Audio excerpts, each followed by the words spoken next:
Hello అందరికి welcome back to Chandana natural YouTube channel. ఈ రోజు మన రెసిపీ వచ్చేసి తోటకూర కర్రీ.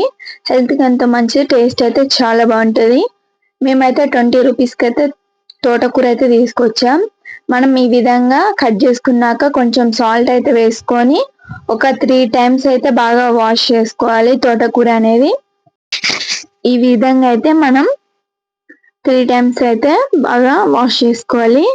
ఇంకా నెక్స్ట్ అయితే మనం టమాటాలు అయితే ఈ విధంగా కట్ చేసుకోవాలి.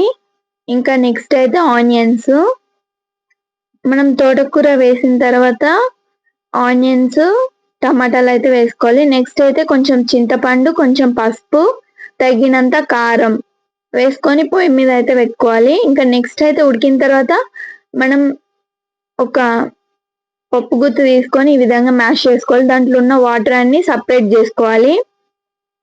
ఇప్పుడైతే మనం ఈ విధంగా మ్యాష్ చేసుకోవాలి. చాలా బాగుంటుంది రెసిపీ, తప్పకుండా ట్రై చేయండి.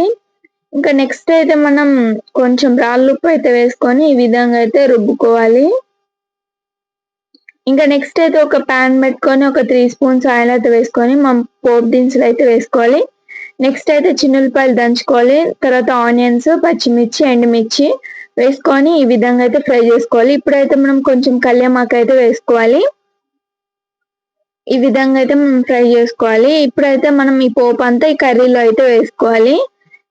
కొంచెం మనం వాటర్ సపరేట్ చేసుకున్నాం కదా, అదైతే దీంట్లో అయితే వేసుకొని ఈ విధంగా అయితే కలుపుకోవాలి. ఎంతమందికి తోటకూర కర్రీ అంటే ఇష్టమో కామెంట్ చేయండి. ఎంతో సింపుల్ గా మన తోటకూర కర్రీ రెడీ అయిపోయింది. Please like, share. Thank you for watching.